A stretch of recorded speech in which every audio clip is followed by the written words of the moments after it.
రెండో ప్రపంచ యుద్ధ సమయంలో భారతదేశంపై నేరుగా బాంబు దాడులు జరిగిన కొన్ని నగరాల్లో వైజాగ్ ఒకటి.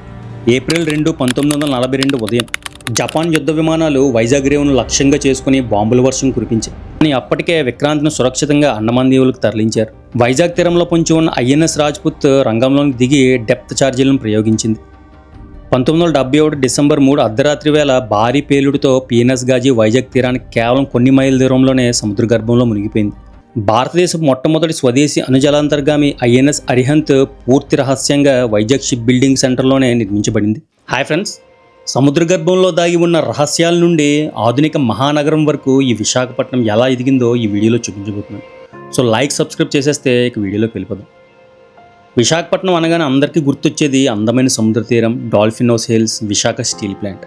కానీ ఈ నగరానికి 2500 ఏళ్లకు పైగా చరిత్ర ఉందనే విషయం, సముద్ర గర్భంలో ఒక పురాతన ఆలయం దాగి ఉందనే నిజం ఎంతమందికి తెలుసు? మన దేశంలో మొదటి సిపాయిల తిరుగుబాటు 1857లోని మీరట్లో జరిగిందని మాత్రమే చదువుకున్నాం. కానీ అంతకంటే 77 ఏళ్ల ముందే వైజాగ్లో ఒక బలమైన సాయుధ తిరుగుబాటు జరిగిందనే నిజాన్ని చరిత్ర ఎందుకు దాచేసింది? రెండో ప్రపంచ యుద్ధంలో జపాన్ బాంబుల దాడి నుండి వైజాగ్ ఎలా తప్పించుకుంది? ఈరోజు ఈ వీడియోలో వైజాగ్ గురించి ఎవ్వరికి తెలియని అన్టోల్డ్ చరిత్రని లోతుగా చూద్దాం. అసలు ఆ విశాఖపట్నం పేరు వెనక అసలు రహస్యం చూద్దాం. దీనికి 3 విభిన్న కథనాలు ఉన్నాయి. సాధారణంగా విశాఖపట్నం అనే పేరు రాధాకృష్ణుల చెలికెత్తి అయిన విశాఖ లేదా కుమారస్వామి పేరు మీద వచ్చిందని నమ్ముతారు. కానీ చరిత్రకారుల పరిశోధనల్లో 3 ఆశ్చర్యకరమైన నిజాలు బయటపడ్డాయి. మొదటిగా సముద్రంలో మునిగిపోయిన ఆలయం. 11, 12 శతాబ్దాల క్రితం ఒక ఆంధ్రరాజు కాశీయాత్రకు వెళ్తూ లాసన్స్ బే తీరంలో ఆగి ఇక్కడ ప్రకృతి అందాలకు ముగ్ధుడై వైశాఖేశ్వరుడి ఆలయాన్ని నిర్మించాడు. కాలక్రమేణా సముద్ర మట్టాలు పెరిగి ఆ ఆలయం పూర్తిగా మునిగిపోయింది. నేటికి ఆర్కే బీచ్ లేదా లాసన్స్ బే లోతుల్లో ఆ ఆలయ అవశేషాలు ఉన్నాయని నమ్ముతారు. ఆ ఆలయం వల్లే దీనికి వైశాఖపట్నం అనే పేరు వచ్చింది. రెండోది కులుత్తొంగపట్నం. చోళ చక్రవర్తి మొదటి కులుత్తొంగుడు తంజావూరు నుంచి దండెత్తి వచ్చి ఈ ప్రాంతాన్ని ఆక్రమించినప్పుడు తన సొంత పేరు మీద దీనికి కులుత్తొంగ చోళపట్నం అని పేరు పెట్టాడు. పాత రికార్డులో తమిళ శాసనాల్లో ఈ పేరు కూడా కనిపిస్తుంది. మూడవది విశాఖపట్నం. వైజాగ్ ఓల్డ్ టౌన్లోని కోటవీధి కొండపై 1257 కంటే ముందే నిర్మించిన ఒక పురాతన దర్గా ఉంది. అక్కడ ఖననం చేయబడిన ముస్లిం సూఫీ సంత్ సయ్యద్ అలీ మదనీ పేరు మీదుగానే ఈ ఊరికి చాలా కాలం విశాఖపట్నం అని పిలిచారు. అదే కాలక్రమేణా బ్రిటిషర్ల నోట విశాఖపట్నంగా మారింది. బౌద్ధ సామ్రాజ్యాల కేంద్రం, కొండలపై దాగి ఉన్న ఆనవాళ్లు. కామన్ ఎరా 6వ శతాబ్దం నాటి పాణిని కాత్యాయుడి గ్రంథాలలో కళింగ సామ్రాజ్యం ప్రస్తావన కూడా ఉంది. అశోకుడు కళింగ యుద్ధం తర్వాత ఈ ప్రాంతం బౌద్ధ మతానికి ప్రధాన కేంద్రంగా మారింది. అనకాపల్లి దగ్గరున్న బొజ్జనకొండ ప్రాంతం 2000 ఏళ్ల నాటి బౌద్ధ క్షేత్రం. ఇక్కడ హీనయాన, మహాయాన, వజ్రయాన అనే 3 బౌద్ధ శాఖలు విలసిల్లాయి. భీమిలి తీర ప్రాంతాల కొండలపై ఉన్న తొట్లకొండ, బావికొండ, పావురాలుకొండ బౌద్ధ రామాలలో రోమన్ నాణేలు లభ్యమయ్యాయి. అంటే కామన్ ఎరా ప్రారంభంలోనే విశాఖపట్నం నౌకాశ్రయం ద్వారా రోమ్, గ్రీస్, ఈజిప్ట్, ఆగ్నేయాసియా దేశాలతో అంతర్జాతీయ వ్యాపారం సాగించేదన్నమాట. కొండలపై వర్షపు నీటిని నిల్వ చేయడానికి చెక్కిన 16 రాతి తొట్లు అప్పటి ఇంజనీరింగ్ ప్రతిభకు నిదర్శనం. తొలిసిపాయల తిరుగుబాటు 1780 విస్మరించబడిన వీరగాథ. మన చరిత్ర పుస్తకాలు 1857 మీరట్ తిరుగుబాటును మొదటి స్వాతంత్ర సంగ్రామంగా చెప్తాయి. కానీ భారతదేశంలో బ్రిటిషర్లపై జరిగిన మొట్టమొదటి సైనిక తిరుగుబాటు విశాఖపట్నంలోనే జరిగింది. అక్టోబర్ 3, 1780. మద్రాస్ ప్రాంతంలో హైదర్ అలీ బ్రిటిషర్లపై దాడి చేసినప్పుడు విశాఖపట్నంలో ఉన్న 4 సిపాయిల కంపెనీలు సాటిన్ ఫ్రిగేట్ అనే నౌకలో మద్రాస్ పంపాలని బ్రిటిష్ అధికారులు నిర్ణయించారు. సముద్ర ప్రయాణ నిరాకరణ మరియు తిరుగుబాటు. అప్పట్లో హిందువులలో సముద్రం దాటడం అంటే పాపమనే నమ్మకం ఉండేది. పైగా సిపాయిలకు హైదర్ అలీ పట్ల గౌరవం కూడా ఉండేది. బ్రిటిష్ కెప్టెన్ బలవంతం చేయడంతో సుబేదర్ షేక్ మహమ్మద్ నాయకత్వంలో సిపాయిలు తిరుగుబాటు చేశారు. బ్రిటిష్ అధికారి కింగ్స్ ఫోర్ట్ వెన్నర్తో పాటు మరికొందరిని కాల్చి చంపారు. వైజాగ్ కోటను తమ ఆధీనంలోనికి తీసుకున్నారు. అనంతరం వారు కసింకోట వైపు తప్పించిపోతుండగా బ్రిటిష్ సైన్యం వారిని పట్టుకొని కొందరిని అక్కడికక్కడే కాల్చి చంపారు. ఈ వీరుల సమాధులు నేటికి వైజాగ్ ఓల్డ్ టౌన్లోని యూరోపియన్ శ్మశాన వాటికలో ఉన్నాయి. రెండవ ప్రపంచ యుద్ధం మరియు జపాన్ బాంబుల దాడి. రెండో ప్రపంచ యుద్ధ సమయంలో భారతదేశంపై నేరుగా బాంబు దాడులు జరిగిన కొన్ని నగరాల్లో వైజాగ్ ఒకటి. ఏప్రిల్ 2, 1942 ఉదయం జపాన్ యుద్ధ విమానాలు వైజాగ్ రేవును లక్ష్యంగా చేసుకుని బాంబుల వర్షం కురిపించాయి. ఈ దాడిలో సుమారు 8 మంది చనిపోయారు. ఆ సమయంలో వైజాగ్ జనాభా కేవలం 70,000 మాత్రమే. బాంబు దాడి జరగగానే భయంతో కేవలం 2 గంటల్లో నగరం మొత్తం ఖాళీ అయిపోయింది. ప్రజలంతా ప్రాణాలు చేతుపట్టుకొని అడవుల్లోకి గ్రామాల్లోకి పారిపోయారు. అప్పుడు ఆంధ్ర యూనివర్సిటీలో పరీక్షలు జరుగుతూ ఉన్నాయి. జపాన్ దాడుల భయంతో యూనివర్సిటీ క్యాంపస్ను తాత్కాలికంగా గుంటూరుకు తరలించారు. దాదాపు 3 నెలల పాటు వైజాగ్ ఒక ప్రేతాత్మల నగరంగా నిర్జీవంగా మారింది. రాత్రిపూట ఎవరూ దీపాలు వెలిగించకుండా బ్లాక్అవుట్ విధించేవారు. స్వాతంత్ర సమరంలో వైజాగ్ వీరులు మరియు గాంధీజీ కన్నీరు. 1921 నుండి 1946 మధ్య గాంధీజీ వైజాగ్కు 5 సార్లు వచ్చారు. 1921లో వాల్తేరు రైల్వే స్టేషన్లో ఖిలాఫత్ ఉద్యమ నేత మౌలానా మొహమ్మద్ అలీని బ్రిటిషర్లు అరెస్ట్ చేసినప్పుడు ప్రజలు తిరగబడ్డారు. అప్పుడు గాంధీజీ స్వయంగా జోక్యం చేసుకుని శాంతింపజేశారు. 1929లో టౌన్ హాల్ బీచ్లో జరిగిన సభలో గాంధీజీ ప్రసంగిస్తుండగా కేఎస్ గుప్తా అనే స్వాతంత్ర సమరయోధుడి 10 ఏళ్ల కుమార్తె సరోజిని తన బంగారు గాజులను విరాళంగా ఇచ్చేసింది. ఆ చిన్నారి దేశభక్తికి గాంధీజీ కళ్ళలో నీళ్లు తిరిగాయి. ఉప్పు సత్యాగ్రహ సమయంలో టౌన్ హాల్ బీచ్లో ఉప్పు తయారు చేస్తుంటే అందరినీ అరెస్ట్ చేశారు. జానకిబాయి మాత్రం ఉప్పును చేతిలో గట్టిగా పట్టుకొని నిలబడ్డారు. బ్రిటిష్ తహసీల్దారు కొత్తూరు పాపారావు ఆమె చేతిని సూదితో గుచ్చినా సరే రక్తం కారుతున్న ఆ ఉప్పును వదలలేదు. అల్లూరు సీతారామరాజు గారు తన విప్లవ పోరాటాన్ని విశాఖపట్నం ఏజెన్సీ నుంచే ప్రారంభించారు. చింతపల్లి పోలీస్ స్టేషన్పై దాడి చేసి బ్రిటిషర్లను గుండెల్లో నిద్రపోయారు. విశాఖపట్నం ఏరియాల పేర్లు వెనుక ఉన్న అసలు చరిత్ర ఇప్పుడు చూద్దాం. అసిల్మెట్ట. పూర్వం బ్రిటిష్ కాలంలో నగరంలోకి వచ్చే బండ్లు సరుకులపై ఇక్కడ పన్నులు వసూలు చేసేవారు.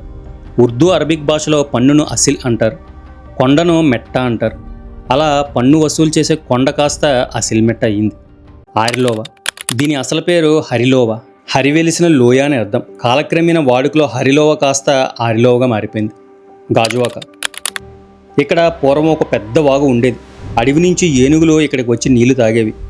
అందుకే దీనిని గజవాగు లేదా గజవాక అని పేరు వచ్చింది. అది రూపాంతరం చెంది గాజువాక అయ్యింది. వాల్తేరు. బ్రిటిషర్లు 1727లో ఇక్కడికి వచ్చినప్పుడు ఈ ప్రాంతం చాలా చల్లగా స్వచ్ఛమైన భూగర్భ జలాలతో ఉండేది. 1850లలో నాటి రికార్డుల ప్రకారం జనవరిలో ఇక్కడ ఉష్ణోగ్రత 17 డిగ్రీల సెంటీగ్రేడ్ ఉండేది. బ్రిటిష్ అధికారులు తమ నివాసాల కోసం దీనిని ఎంచుకొని వాల్తేర్ అప్లాండ్స్ అని పిలిచేవారు. విశాఖపట్నం స్వాతంత్రం తర్వాత బ్రిటిషర్లు వైజాగ్ని కేవలం వ్యాపార కేంద్రంగా చూస్తే స్వతంత్ర భారతదేశం దీనిని దేశ రక్షణకు గుండెకాయగా మార్చింది. ఐఎన్ఎస్ కుర్సిరా రష్యా నుండి మన దేశం కొనుగోలు చేసిన మొదటి 4 జలాంతర్గాముల్లో ఒకటి. 1770లో ఇది నేవీలోకి వచ్చింది. 31 ఏళ్ల పాటు దేశానికి సేవలు అందించి ప్రస్తుతం ఆసియాలోనే మొదటి సబ్మెరీన్ మ్యూజియంగా ఆర్కే బీచ్లో నిలిచింది. భారతదేశం మొట్టమొదటి స్వదేశీ అణుజలాంతర్గామి ఐఎన్ఎస్ అరిహంత్ పూర్తి రహస్యంగా వైజాగ్ షిప్ బిల్డింగ్ సెంటర్లోనే నిర్మించబడింది. శత్రు దేశాల శాటిలైట్ కూడా దొరకకుండా విశాఖ తీరంలోనే దీని ట్రయల్స్ కూడా జరిగాయి. 1971 భారత్ పాక్ యుద్ధం. వైజాగ్ తీరంలో మునిగిపోయిన పిఎన్ఎస్ గాజీ. 1971 బంగ్లాదేశ్ విముక్తి యుద్ధంలో పాకిస్తాన్ చేసిన అతిపెద్ద వ్యూహాత్మక తప్పు వైజాగ్పై దాడికి ప్లాన్ చేయడం. భారతదేశపు గర్వకారణమైన యుద్ధనౌక ఐఎన్ఎస్ విక్రాంత్ని ముంచేయడానికి పాకిస్తాన్ తన అత్యంత శక్తివంతమైన సబ్మెరీన్ పిఎన్ఎస్ గాజీని వైజాగ్ తీరానికి పంపింది. మన నేవీ అధికారులు ఒక అద్భుతమైన ప్లాన్ వేశారు. ఐఎన్ఎస్ విక్రాంత్ వైజాగ్లోనే ఉన్నట్లు భ్రమింపజేస్తూ భారీగా రేషన్ సామాగ్రిని ఆర్డర్ చేశారు. ఈ సమాచారాన్ని నమ్మి గాజీ వైజాగ్ తీరానికి వచ్చింది. కానీ అప్పటికే విక్రాంత్ను సురక్షితంగా అండమాన్ దీవులకు తరలించారు. వైజాగ్ తీరంలో పొంచి ఉన్న ఐఎన్ఎస్ రాజ్పుత్ రంగంలోకి దిగి డెప్త్ ఛార్జీలను ప్రయోగించింది. 1971 డిసెంబర్ 3 అర్ధరాత్రి వేళ భారీ పేలుడుతో పిఎన్ఎస్ గాజీ వైజాగ్ తీరానికి కేవలం కొన్ని మైళ్ళ దూరంలోనే సముద్ర గర్భంలో మునిగిపోయింది. నేటికి ఆ పాకిస్తాన్ సబ్మెరీన్ శిథిలాలు వైజాగ్ సముద్ర గర్భంలోనే ఉన్నాయి. ఆధునిక వైజాగ్ రూపురేఖలను మార్చేసిన ఘనత వైజాగ్ స్టీల్ ప్లాంట్. ఈ పోరాటం వెనుక ఎందరో వీరుల రక్తం ఉంది. కేంద్ర ప్రభుత్వం వైజాగ్లో స్టీల్ ప్లాంట్ ఏర్పాటుకు వెనకాడుతున్నప్పుడు ఆంధ్రప్రదేశ్ మొత్తం అట్టుడికిపోయింది. టి అమృతరావు అనే నాయకుడు నిరాహార దీక్షకు దిగారు. నవంబర్ 1966లో జరిగిన ఉక్కు ఉద్యమ నిరసనలో బ్రిటిష్ కాలం నాటి ఘోరాలను తలపిస్తూ పోలీసులు జరిపిన కాల్పుల్లో 32 మంది ఆందోళనకారులు ప్రాణాలు కోల్పోయారు. ఈ త్యాగాల ఫలితంగానే 1971లో అప్పటి ప్రధాని ఇందిరాగాంధీ స్టీల్ ప్లాంట్కు శంకుస్థాపన కూడా చేశారు. దీనివల్ల ఉమ్మడి ఆంధ్రప్రదేశ్లో అతిపెద్ద పారిశ్రామిక ప్రాంతంగా గాజువాక రూపాంతరం చెందింది. దేశం నలుమూలల నుండి లక్షలాది మంది కార్మికులు ఇక్కడికి వలస రావడంతో వైజాగ్ ఒక మినీ ఇండియాగా మారిపోయింది. వైజాగ్ చరిత్రలో అక్టోబర్ 12, 2014 ఒక చీకటి రోజుగా మిగిలింది. గంటకి 200 కిలోమీటర్ల వేగంతో దూసుకొచ్చిన హుద్హుద్ తుఫాను నగర అందాలను పూర్తిగా చిన్నాభిన్నం చేసింది. కేవలం కొన్ని గంటల్లోనే నగరంలోని లక్షలాది చెట్లు నేలకూలాయి. విద్యుత్ కమ్యూనికేషన్ వ్యవస్థలు పూర్తిగా ధ్వంసమయ్యాయి. వైజాగ్ కొండలు బోసిపోయినట్లు కనిపించాయి. ప్రభుత్వం మరియు వైజాగ్ ప్రజలు చూపించిన గుండె నిబ్బరం అమోఘం అప్పట్లో. కేవలం కొన్ని వారాల్లోనే నగరం మళ్ళీ కోలుకుంది. మునుపటి కంటే రెట్టింపు పచ్చదనంతో మరింత అందమైన అంతర్జాతీయ నగరంగా వైజాగ్ రీబ్రాండ్ అయింది. స్వాతంత్ర్యానంతరం వైజాగ్ ప్రపంచ ఫార్మా రంగంలో కీలక కేంద్రంగా ఎదిగింది. ఇక్కడ నుండి అమెరికా, యూరోప్ దేశాలకు మందులు ఎగుమతి అవుతాయి. ఒకప్పుడు నిర్మానుష్యంగా ఉన్న రుషికొండ ప్రాంతం నేడు వైజాగ్ ఐటీ కారిడార్గా మారింది. సముద్ర తీరానికి ఆనుకొని ఉండే ఐటీ కంపెనీల వ్యూలు ప్రపంచంలోనే ఎక్కడా లేవు. వైజాగ్లోని భీమిలి రోడ్డు, అరకు వ్యాలీ, కైలాసగిరి వంటి లొకేషన్లో టాలీవుడ్ సినిమాలు కేర్ ఆఫ్ అడ్రస్గా మారాయి. రామానాయుడు స్టూడియోస్ ఏర్పాటుతో వైజాగ్ ఒక ప్రత్యామ్నాయ సినిమా హబ్గా కూడా ఎదిగింది. విశాఖపట్నం ఫ్యూచర్, రాబోయే మెగా ప్రాజెక్టులు. భోగాపురం అంతర్జాతీయ విమానాశ్రయం వైజాగ్ రేంజ్ను అంతర్జాతీయ స్థాయికి తీసుకెళ్లబోతున్న అతిపెద్ద గేమ్ చేంజర్ ప్రాజెక్ట్ ఇది. వేగంగా సాగుతున్న పనులు. జీవీఆర్ గ్రూప్ ఆధ్వర్యంలో భోగాపురం ఇంటర్నేషనల్ ఎయిర్పోర్ట్ నిర్మాణం చాలా వేగంగా జరుగుతోంది. రాబోయే 2 ఏళ్లలో మొదటి ఫేజ్ పనులు పూర్తి చేసి విమానాల రాకపోకలు ప్రారంభించేలా లక్ష్యంగా పెట్టుకున్నారు. వైజాగ్ నుండి ఎయిర్పోర్ట్కు ట్రాఫిక్ లేకుండా కేవలం 20 నుండి 30 నిమిషాల్లో చేరుకునేలా తీర ప్రాంతం వెంబడి ప్రత్యేకంగా ఒక భారీ 6 లేన్ ఎక్స్ప్రెస్ వేని నిర్మిస్తున్నారు. నగరవాసుల దశాబ్దాల కల అయిన మెట్రో ప్రాజెక్టు త్వరలోనే పట్టాలెక్కబోతుంది. మొదటి దశలో భాగంగా స్టీల్ ప్లాంట్ గాజువాక నుండి కొమ్మాది వరకు, అలాగే గురుద్వారం నుండి ఓల్డ్ పోస్ట్ ఆఫీస్ వరకు కారిడార్లను ప్లాన్ చేశారు. భవిష్యత్తులో ఈ మెట్రో లైన్ను భోగాపురం ఎయిర్పోర్ట్ వరకు పొడిగించేలా రూట్ మ్యాప్ను కూడా సిద్ధం చేశారు. ఇది వస్తే వైజాగ్ పబ్లిక్ ట్రాన్స్పోర్ట్ పూర్తిగా మారిపోతుంది. బెంగళూరు, హైదరాబాద్ తరహాలో వైజాగ్ ఐటీ రంగానికి కొత్త ఊపు రాబోతుంది. రుషికొండలో ఇప్పటికే ఇన్ఫోసిస్ తన క్యాంపును ప్రారంభించింది. దీని విస్తరణతో పాటు మరికొన్ని గ్లోబల్ ఐటీ కంపెనీలు వైజాగ్లో తమ డెవలప్మెంట్ సెంటర్లను ఏర్పాటు చేయడానికి సిద్ధమవుతుంది. కాపులుప్పడ పరిసర ప్రాంతాల్లో డేటా సెంటర్లు, డిజిటల్ టెక్నాలజీల హబ్ల నిర్మాణం వేగంగా జరుగుతుంది. రుషికొండ మరియు కాపులుప్పడ సమీపంలో గూగుల్ వేల కోట్ల పెట్టుబడితో ఇక్కడ డేటా సెంటర్ని నిర్మించబోతుంది. సముద్ర గర్భం నుంచి వచ్చే ఇంటర్నెట్ కేబుల్స్ వైజాగ్లోనే ల్యాండ్ అవడంతో డేటా స్టోరేజ్ హబ్గా వైజాగ్ ప్రపంచవ్యాప్తంగా గుర్తింపుకు రానుంది.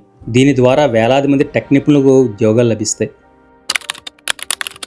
విశాఖపట్నం పోర్ట్ అథారిటీ ఆధ్వర్యంలో నిర్మించిన వరల్డ్ క్లాస్ క్రూయిజ్ టెర్మినల్ ద్వారా అంతర్జాతీయ లగ్జరీ నౌకలు వైజాగ్కు రావడం ప్రారంభమైంది. భవిష్యత్తులో వైజాగ్ నుండి ఆగ్నేయాసియా దేశాలకు పర్యాటక నౌకలను నడిపేలా ప్రణాళికలు జరుగుతున్నాయి. ఇది వైజాగ్ టూరిజాన్ని నెక్స్ట్ లెవెల్కి తీసుకెళ్లబోతుంది. ఆర్కే బీచ్ నుండి భీముల వరకు ఉన్న తీర ప్రాంత రహదారిని మరింత అందంగా, పర్యాటకులను ఆకర్షించేలా ఇంటర్నేషనల్ స్టాండర్డ్స్తో తీర్చిదిద్దుతున్నారు. నగరంలో అత్యంత బిజీగా ఉండే సత్యం జంక్షన్, మద్దిలపాలెం, హనుమంతవాగ వంటి ప్రాంతాల్లో ట్రాఫిక్ సమస్యలను అధిగమించేందుకు కొత్త ఫ్లైఓవర్లు మరియు అండర్ పాస్ల నిర్మాణాలు ప్రతిపాదన దశలో ఉన్నాయి. ఒకప్పుడు కేవలం మత్స్యకారుల గ్రామం, ఆ తరువాత బ్రిటిషర్ల వ్యాపార కేంద్రం, నేడు వ్యూహాత్మక నావికా స్థావరం. కానీ వైజాగ్ కథ ఇక్కడితో అయిపోలేదు. రాబోయే Bhogapuram international airport, metro rail, Google data centre వంటి మెగా ప్రాజెక్టులతో విశాఖపట్నం దక్షిణ భారతదేశంలోని అత్యంత శక్తివంతమైన ఆర్థిక, సాంకేతిక మహానగరంగా మారబోతుంది. విజువల్స్ పరంగా మాత్రమే కాదు, డెవలప్మెంట్ పరంగాను దూసుకుపోతున్న మన వైజాగ్ ఫ్యూచర్పై మీ అభిప్రాయాన్ని కామెంట్ రూపంలో తెలియజేయండి. వీడియో నచ్చితే లైక్, సబ్స్క్రైబ్ చేసి హైప్ కొట్టడం మాత్రం మర్చిపోద్దు. నెక్స్ట్ వీడియోలో కలుద్దాం. Thanks for watching.